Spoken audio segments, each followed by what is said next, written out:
Hey everyone, it's Isaya. Welcome. Just give me a minute to get rid of this thing that we don't need anymore. Welcome. It's Isaya. And as I was saying, this is another episode of Things Women Don't Talk About, the specific series in my podcast where I discuss with a guest around topics seldom talked about. So it might be because they are chain. I did have a conversation about bathrooms once. Or it might be because they are too serious, or they are too taboo, or they are just simply one of those things that happen, don't discuss it. Tonight's topic is exactly this kind of topic. So, first of all, I'm going to introduce a little bit my guest. So, I'm not very good at pretending I'm not reading. So, you just guessed it. I'm going to read her bio because that's the easiest way to get to know her a little bit. So, my guest is Sonia Weyers. Welcome. Thank you, Isaya. And she's the author of Happiness Now, a guided journey, and of another book called The Sundown of Life. She has explored numerous paths of quest for meaning in her own life. After successfully finding meaning, great for you, I'm so excited, and helping others do the same as a trained Gestalt-therapist, she faced the difficult situation of caring for her parents at the end of their life. Now she desires to give others a message of hope that there is more possibility for happiness, even in some dire situations.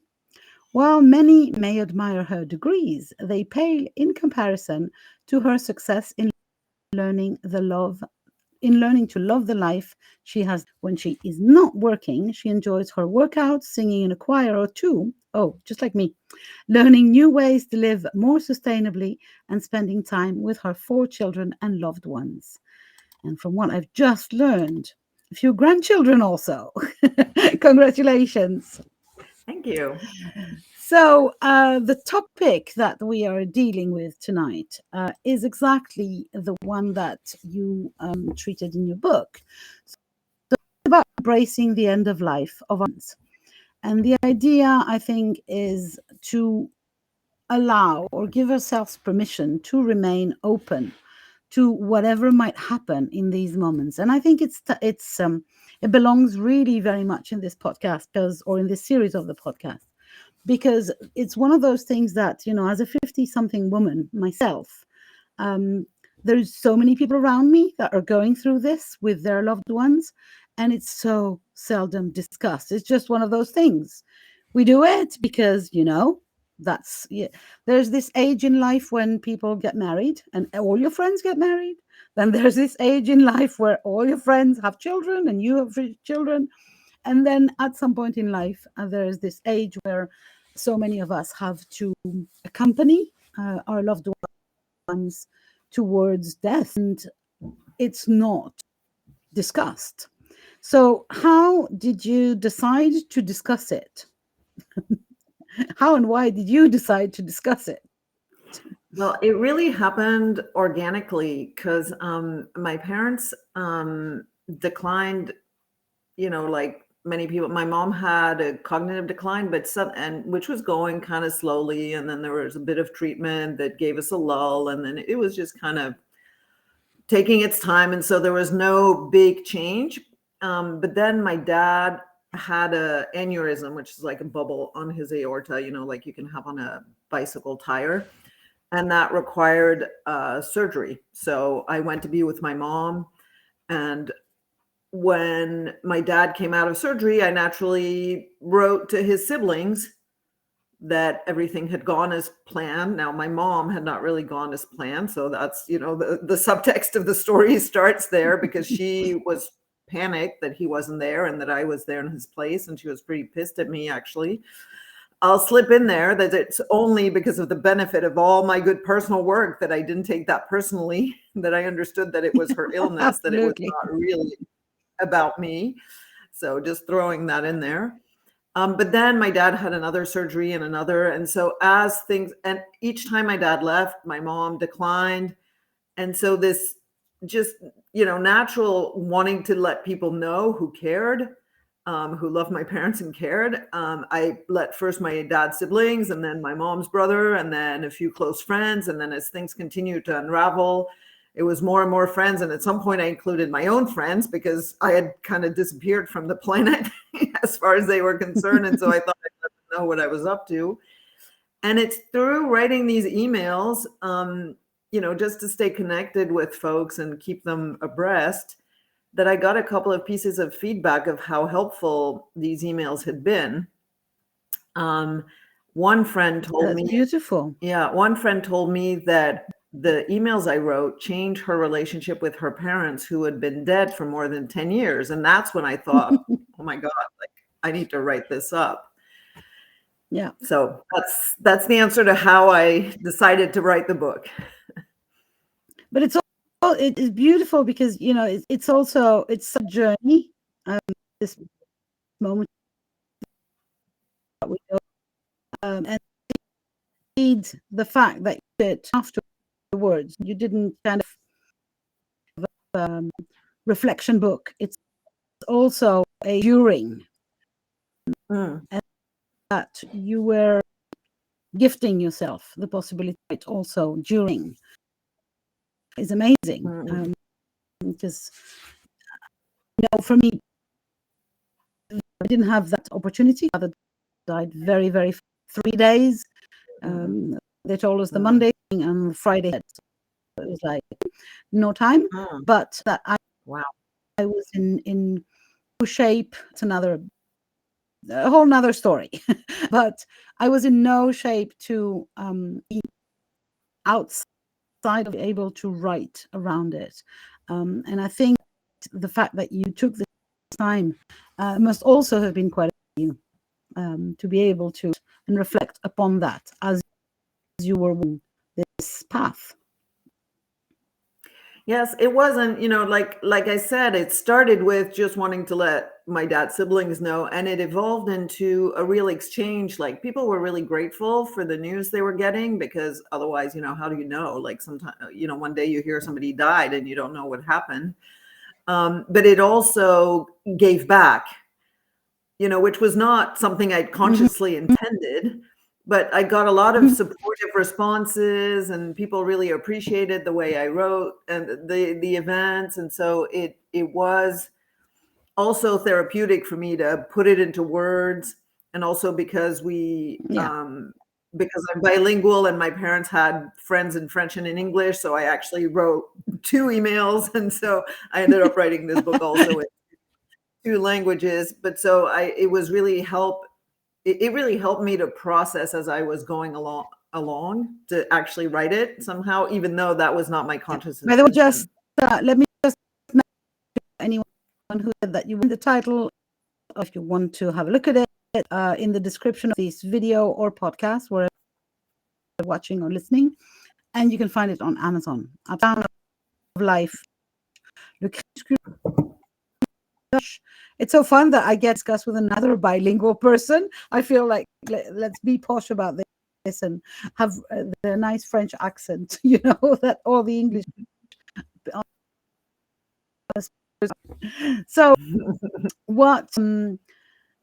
how did you live through that? It's what we're, if we're things we don't talk about. Well, how was it? Yeah, exactly. So at the beginning, the first surgery, my parents were doing fine. My mom was declining, but things were pretty much continuing as usual at that point. And the first surgery, it was my job to go. I'm an only child. I felt it was my role. I had no, resentment whatsoever. I just went because it was for me to go, with my little, well, it was more my car, but it felt like I went with my little bag on my, on my shoulder. And I went very optimistically. And then things just kind of crashed the first night. Like I was not at all the relief that I thought I would be for my mom, right? I thought I was going to be with my mom who couldn't be alone. And it started with a big crash. Like, the 6th or 7th time I helped her back to bed when she had woken up screaming. And she told me, "Tu peux retourner en France, you can return to France." My parents lived in Belgium. I lived in France.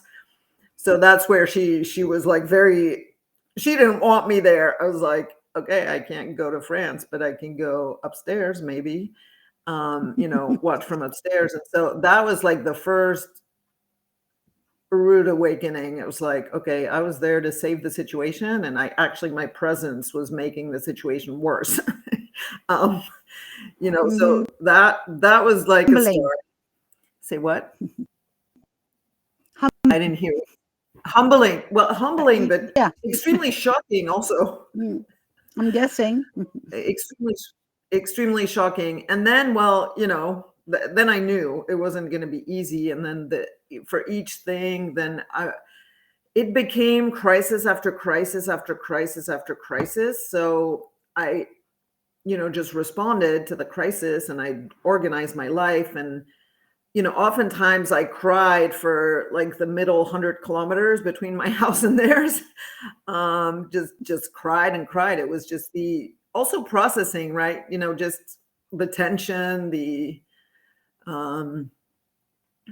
just the tension of not knowing what's going to happen. Back and forth, or did you stay there? Did you go back and forth? No, I went back and forth. No. I had a couple of kids at home still, teenagers. So with their dad and I are separated, and so he was very, he made himself flexible. Like if I had to go, he would like take our daughter. Sometimes our son was around. He made some arrangements as well. That was helpful.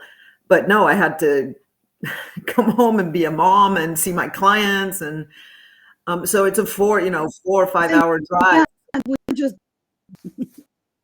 Exactly. Well, for a weekend, yes, but for 2 years, no.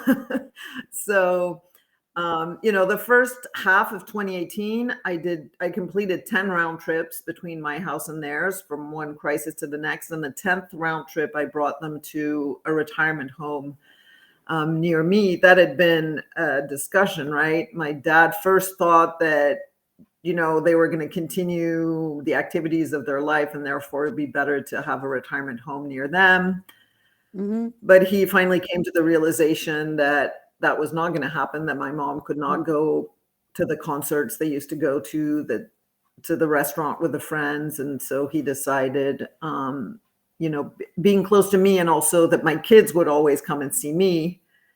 And so being close to me would allow them to see the grandkids. So how was it for me? Back to your question.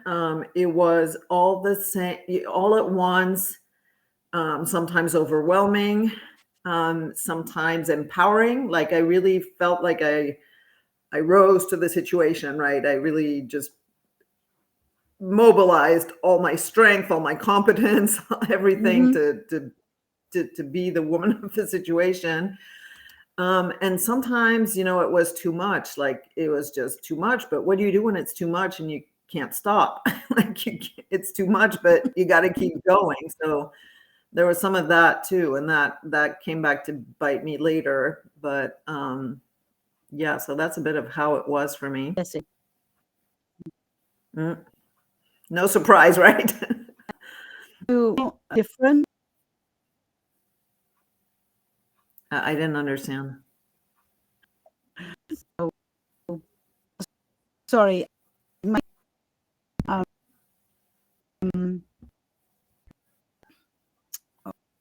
I hope. Hear me now. I hear you now.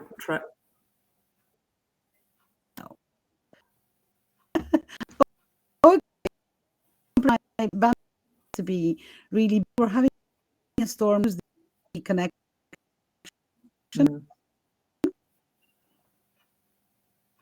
Oh dear. I'm alone. I assume she's going to come back, but I can keep talking, I guess, about the experiences. So the reason I was interested in discussing this with Isaya tonight is that I've come to the realization that people really don't discuss this topic. Oh, I thought I could contribute to your audience. You're back? Yeah. I was just saying. Yeah. Cut my camera because that will help. So just Okay. Did you want to ask me a question, or should I keep talking?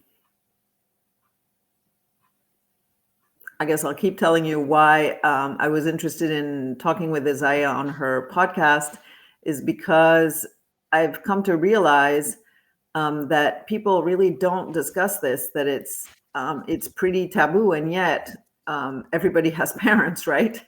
And sometimes they die when we're younger. That can happen too. But most people face the end of life of their parents, and that can be complicated by a number of things. So one of the things that can really complicate that period is if you have unresolved issues with your parents. I'm guessing. That makes sense. Sorry, the bandwidth craziness. I think I'm back. I get If it. I'm not, I'm just going to cut my camera because this is mostly an audio podcast. But I think that it my. But yeah, I'm guessing that Yes. it's a very beautiful period to have all the unresolved shit emerge, because you I'm guessing, again, maybe you just correct me if I'm wrong, but that there is this knowledge that it is the last part of the relationship of the as they're alive relationship between you and your loved ones.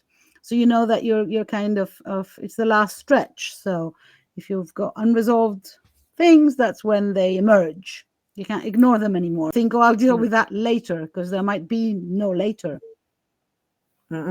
Exactly. Well, that tends to bite people more after people pass away, that it's like, okay, so now I'm stuck with my things. I can't project them on them, or I can't make them responsible, and I certainly can't go to them to fix it. But what I mean by the difficulties is that I do hear people sometimes say, oh, well, my mom, she didn't do this and that for me, I'm not going to take care of her. And that's not without consequence, right? I mean, that you can try to convince yourself that that's going to be okay, that you can live in that resentment and that's going to justify. Certainly I get it, right? People feel like they've been wronged and they don't want to turn the other cheek. I get it. But it's not without consequence. Yeah, I'm guessing. I remember a friend of mine when I was very young. He was kind of older than I was at the time. He must have been something like 50, and I must have been 20. And he was saying, I decided not to speak to my family, but I did it knowing the amount of consequences that meant. It's one of those things that you don't like breaking up with a friend or even a girlfriend. And I suppose it's the same with your parents, or your loved ones, even if they're not your parents, when you know that they are going towards the end, they're deciding not to participate, not to be there, is also a price to pay, I'm guessing. I think so. I mean, I don't have that experience, obviously, but that's certainly my belief. And so what I, the message I try to give also with my story is that, because I had for a long, long time a very difficult relationship with my mother. I didn't feel like she loved me. Now I understood later she loved me, the way she could. And so I had a lot of resentment towards her when I was younger, but I went through a long, long, long, long therapy. And really made peace with it. And, okay, she's my mom. She did the best she could. It was, definitely not good enough for me, but I made my peace with it. And I found, nourishment or whatever, or love elsewhere. And is there a, because what you're describing is a long period of time also. So that means that there is a part of one's self that has to get into this. Yeah, it's a road. It's not like an event. It's life that is now defined partly by this happening. Was there an evolution in the way you felt, in the way you interact? Or did you, is there a kind of I think that's what I was going to when we broke off. I was thinking, is there a grief thing that is already in place or is there an evolution in your, or was there for you? I mean, not in general, because I don't care about generalities, but I'm interested in how you lived that and through that. Yeah, I kind of took the option, I took a turn and I decided that I was gonna, or I didn't consciously decide that, but I really chose a path where I was gonna hope for a better tomorrow, always. Like it was always possible later that tomorrow, not later, tomorrow could always be better. And so in that way, but at the same time, I remained not delusional, right? It wasn't like tomorrow's going to be better, it's okay. No, it was like difficult, but tomorrow might be better. That gave me some courage, and also I stayed present with whatever was going on, because what else was I going to do? And so that pattern kind of remained. Now, my mom declined more and more. My dad had surgery 7 or 8 or 9. I can't remember now. It's in the book. General anesthesias. And each time my mom declined. They came to a retirement home. My mom declined even more, leaving their environment for people who have cognitive decline is a disaster. But it was unavoidable. Like, my dad needed help after all his surgeries, and my mom started being violent with the help. And so there was no other option. They had to, and my dad wanted to stay with my mom, so they had to go somewhere together. And then so this was 2018. Like, it started in January. and June, we relocated. December 22nd, my mom passed away. She choked. And she passed away. And I was actually away at that time. Like, I'd gone to spend Christmas with my daughter, who was in Africa at the time. So that was a bit of a like, okay, so I can't actually take any time off. That thought crossed my mind. Yeah. But if I can share a story that is really dear to my heart, about 2 weeks before my mom died, because she had a first near miss in November, right after I finished emptying their house. I was like, now this, wow. I really thought when they came to the retirement home, I kept thinking that things would be better, right? But they kept not being.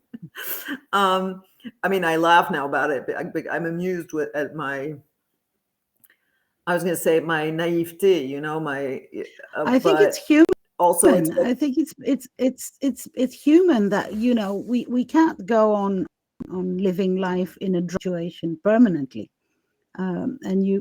Yes, and it really actually helped me, to be upbeat, to remain upbeat and to remain courageous. And but so I come back from emptying the house. My mom, almost chokes to death. I was like, okay, I was going to do this thing. I was going to do it later.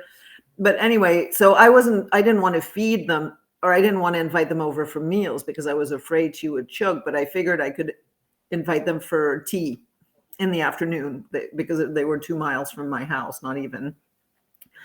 And so that my parents came. It's early December, and my dad is really, a bit depressed, because my mom hasn't spoken a word for about 2 weeks. She's just kind of closing in on herself. And, I'm making tea and I'm talking to her, like, because she's there, I'm like, okay, would you like some tea? Would, more? You'd like sugar or milk, or I don't know what. And, I'm talking to her. And my dad shushed me, and he's like, why are you talking to her? She's not going to answer anyway. And I'm like, Dad, I'm not talking to her for her to answer me. I'm just talking to her because she's there. Like, and my mom actually answered me, not once, not twice, but actually 4 times now. It was very simple answers. It was yes, no, a bit, and more, or something like that. But there was interaction. So she hadn't spoken for 2 weeks. And because I remained open to the possibility that she might speak, right? If she didn't speak, it was fine, but I didn't want to close that door. And then I sat down across the table from her, and she was looking at me like a little bit like this. And I just intuitively, I lifted my glasses and she smiled at me. And my dad was moved to tears. That's beautiful. And so, that's in the face of all the difficulties, like really for me, like keeping an open mind to what was possible. And a lot of what I considered possible ended up not happening, but just having an outlook of possibility, like for example, with my mom not speaking and, speaking to her anyway. Well, if I'd listened to my dad, right, I would have stopped speaking to her and we wouldn't have shared that beautiful moment, because that was the last time my mom came to my house. The following weekend, I don't know, I was busy and then I left. And then when I came back, I organized her funeral. So yeah, so I love this idea that we have to be open to the possibilities, even in the face of yes, we're going downwards, but there might be sublime moments in there. Exactly. And thank you for reminding us of that, because there's this doom and gloom situation going on in the backgrounds almost, but in the meantime. And I don't have the experience with my parents, but I did. My grandmother was ill for a very long time, and she kind of declined very slowly. And most of the time, for the last 2 years that I saw her, that she was alive, she did not rest. She was just in her own world, completely lost in. And then suddenly she had flashes of knowing who she was talking to, and the fact that we kept talking to her and we kept including her in whatever conversation was there. And sometimes she was absolutely crazy, like completely out of it, with dementia. And some other times she was there with us for 5 minutes. And those 5 minutes, my son, who was actually, that's get me emotional. My son, who was actually 5, remembers that. Because we did not consider that she was unattainable. We talked to her, we kept her in the loop, basically. And so my son remembers her as a person. Otherwise, she would just have been kind of part of the furniture for him. A 5-year-old, if there's an old lady there not speaking to anyone, just sitting on her chair, she would never have existed for him. And so I think it's amazing. Beautiful. And she got to know him even for 5 minutes. Oh, emotional. I've been crying all day. I've been having very emotional conversation today. Sorry. Well, that's also the beauty, right? So that's important. I mean, it's both beautiful what you're sharing, but it also what's happening right now with you is also important. That so the other thing that I can share is that what I did do, what to the extent that I could, I felt I didn't shy away from feeling the emotions, and that really helped. Now, when you asked if there was a grief going on, I had ideas about how that might be the case, but the grief, when the grief came, I was also very close to my dad, always, like as much as things were difficult with my mom. I had a very close relationship with my dad, and also he died 9 months after she did. He had a cancer that they removed everything, and she died in December. In January, he had a clear scan, so they thought they got everything. In May, he had a nodule on his liver. In August, he had metastases all over, and he died September 29th. So he died of a broken heart at the hands of a few cancer cells that were hanging out, right? So that Definitely. was pretty poignant as well. But so the emotions and then the grief came, I don't know, about 6 months later, really kind of set in. For about 9 months, like it kind of played with COVID a little bit. So we have that also. and so that was also like there were also a lot of people who wanted to, who were suggesting different things to essentially distract me from it all. And I just kind of, in my heart of hearts, for me anyway, right? I'm not, I never want to tell people what they need to do or what, but for me, what I can share that really worked is that the quickest and healthiest way out was through, right? To just dive into the experience and And one day, about 9 months later, I woke up and I was like, I feel better. Yeah, exactly. And so a lot Exactly. of But there people is, struggle I with their agree. emotions and they don't want to feel them, and that just kind of prolongs. Prolongs the thing. Yeah, I would agree absolutely that, feeling, getting through the thing that you have to face, and the only way is through. And it not only is it faster, but also it's more effective, basically, because you don't live with all this repressed stuff in your life. Which can have But physical implications as well, right? I mean, of course it will. But before they died, this is, for me, it's the most interesting part, is how did you decide to live? So basically, did you what did you give up, or did you not give up? Did you keep on going to choir practice? Did you, all those things, or did you kind of there's a time. suspend yourself? Kind Yeah, of. I kept doing what I could. Like when I was home, I would engage in my regular activities, but when I had to go, I had to go. And I remember one time I had to go, but I actually went to choir, which is on Wednesday nights. I went to choir with my suitcase in the trunk. I went and did my thing, and then I came back to choir with my suitcase on the way back, still in my trunk. So I had a trip that was between two choirs. So it was also because it's also the things that are life giving for me, right? Yeah. Like Yeah. singing for me, right? As for some people, it might be gardening, reading, whatever. Yeah. But the thing that is life giving for you, that is supportive and that Yeah. energizes you, it's important to keep some of that at least. If you Yeah. stop everything that supports you, then And you put yourself in this bubble of death, basically, and or drama and death.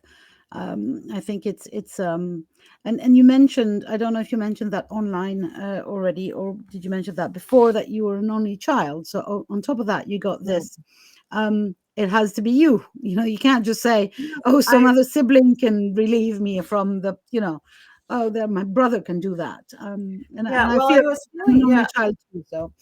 yeah, I was feeling a little bit lonely with it all, but then I started hearing people with, similar situation or other in their families, and then all the complications that happen between siblings when the parents decline. And I was like, okay, it's all on me, but at least the only person I have to agree with is myself. Yeah, and So you don't have to fight anyone over any decisions. I get yeah, you. exactly. I I get mean, you. what if somebody says no, they need to, come to a retirement home near me? No, it's near me, or no, they should stay close to where they live, or whatever. And and people might have, they're all very good reasons to feel the way they feel, Mhm. but Yeah. when they disagree, and also when there's several siblings, sometimes there's one who does a lot more than the others, and then that one might feel resentment, but the others might Yeah, feel I'm resentment as guessing well.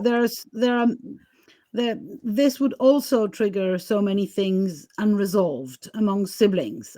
We don't have experience for that, neither you nor I, but I'm pretty sure I can guess that this would trigger a lot of, again, everything unresolved will kind of appear on the surface, and whether it gets resolved or whether we just fight about it for the duration of that. But what I meant to say, talking about the siblings, is that since you were the only person in there, it also meant that you had to take care of your own energy and your own joy, basically, because you were not dying. No, I definitely was not. And that's a good thing to remember, I think, and Absolutely. because if it lasts a long time, and it did for you, Mhm. like, we're not talking, for me, as I was saying, my father died in 3 days, so there was no way we could have prepped anything, or be ready, of course, but at the same time we were kind of spared the decline and everything. But if the decline lasts a long time, and the energy that you have to put in there lasts a long time, then I think it's very important to remember how much you need to take care of yourself first, because otherwise you won't last the distance, basically. No, exactly. And one thing that was important for that is to really have the courage to ask for support. Mm. Because I had aunts, cousins, friends, in Belgium, people who could, go be with my parents while I took the time to kind of organize suspending my life for a few days, pack a bag, and do my 5-hour travel. So, my aunt did that a couple of times. And it's also, people, I mean, sometimes people don't want to ask because they don't want to burden people, but it's also sometimes is an honor for people to be asked and to have the opportunity to help, to participate. So, I had one cousin who brought some groceries one time, another cousin who came and took my mom and her caretaker to go see my dad when I had been there already 8 days and I needed to go home, but he came home later than, his return or home was delayed because of whatever happened. So yeah, daring to ask for support. What's the worst that's going to happen is either people are going to say no, and then you can ask someone else, or you can or people are going to say yes, but they're going to feel like they have to, or they're going to say yes, which is not a real yes. Well, that's on them. That's on them. Exactly. That's on them. That's a them problem. That's on them. Learn to say your yeses and your no, people. This is not on me. Exactly. But exactly. yeah, I think. And I think what you were saying about how you started writing, which is literally the second thing you said: ask for help, dare to ask for help, but also talk to people. So don't leave it in the dark. Don't go through that alone. So whether it's just for the help or whether it's just to talk about it, and again, the things women don't talk about. It's one of those things. Again, if the least we talk about, the less we talk about it, the more difficult it gets. So, because people will, as you were saying, ask more questions, support you more if you share. If you just go through it alone in the darkness, it can be very, very lonesome, I'm guessing. Yes, and that's what. Yes, absolutely. And I had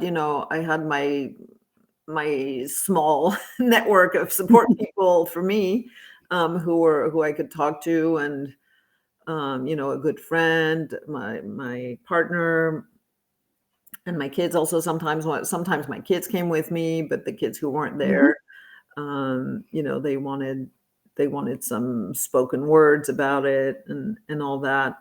But what I noticed recently, that this past summer, I was at a gathering in my village, social gathering with music and whatever. And my book had just come out in French, and I live in France, right? So somebody asked me about it, and then I started talking about it, and this whole table of 6 or 8 people were having their own conversations, right? But as we started exchanging a little bit about my book, and she asked me why or something, I mean, I was talking about it, people just kind of gathered and joined the conversation, and everyone shared an experience with a loved one who had, some sort of decline or pass away, and it was just really a blessed moment of sharing about something that is normally behind closed doors, right? Yeah. And so if there's something I want for this book, is that it will get people, get it out of people a little bit more, for maybe first an interaction with the book, but then to not be afraid. Like it's really a universal experience. And yeah, it's weird, because we humans, we will sit at a table and talk about our babies when they're just born, 6 months baby. Every mother will, and when did he walk, and when, with the teeth, and we, all the gory details, including the gory ones, right? But then at the other end of life, we kind of pull a nice curtain and say, this didn't happen, or at least and we don't talk alone. about. Yeah. And we don't talk about to extend to people, to just through the book, and maybe then to their loved ones or to their friends, kind of start talking about it, because, well, death is part of life, basically.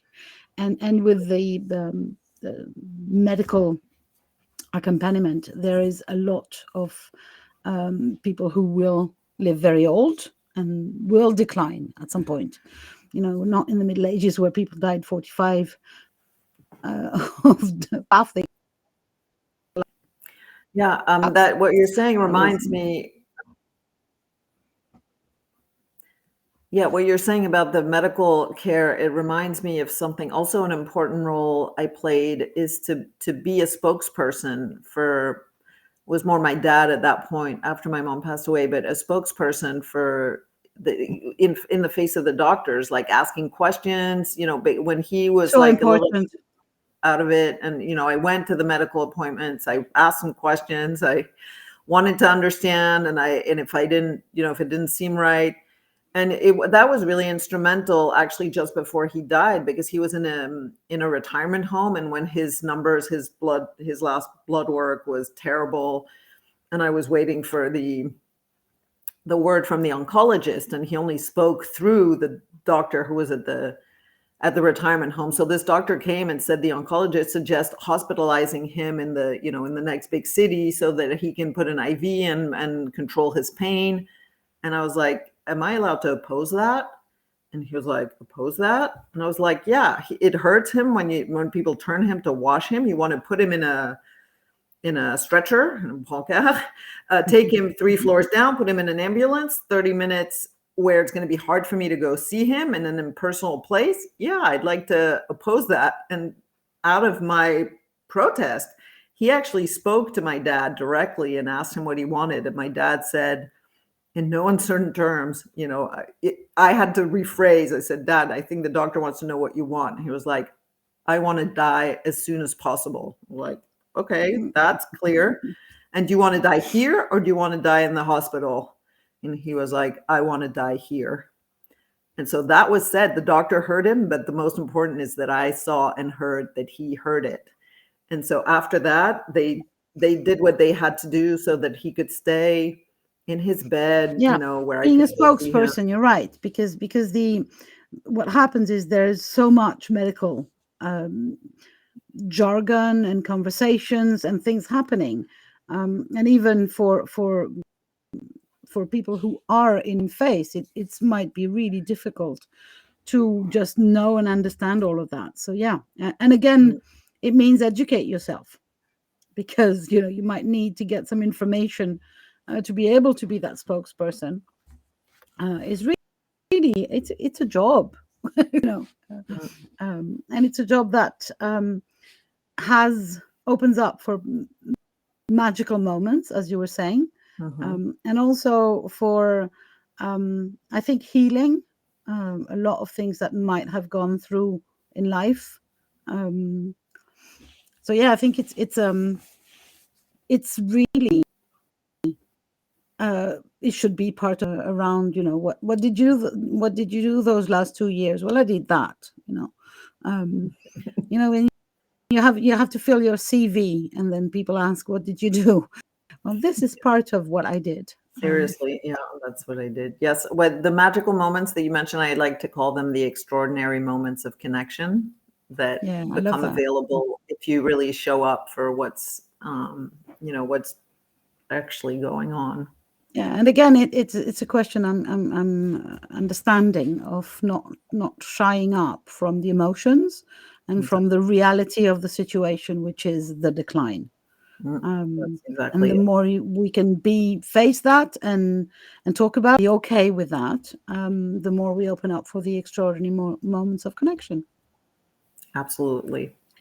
Well, I think that is a nice ending, isn't it, for our conversation? We've already talked almost 45 minutes, so we're good. So if you want to know more about Sonia, you will find her details around everywhere of this video or this podcast. If you're listening to the podcast, you can find her book on Amazon. The title, once again, in English, is The Sundown of Life. I love this now that I got the title. And even though it's backwards, it seems like a beautiful cover. If you are listening to the podcast, you will find the podcast huge. So, and if you're watching this on YouTube, we'd love some comments and some love as per usual. Thank you very much. Do you have some final words for this podcast? Not final for your whole life, hopefully. No. So I really encourage people, you listeners, I really encourage you to check, like, if you're, if you are available, if you're ready to catch these extraordinary moments of connection. I actually have an assessment, a free assessment that I can add, if you want, to the show notes for. Oh, that's great. Yes, I love that. Are we available? Yeah, that's very good. Are you available? Are you ready? Or do you have blocks inside you that you can then work on? And, either you can work on them yourself because you know how to do that, or you can, seek help.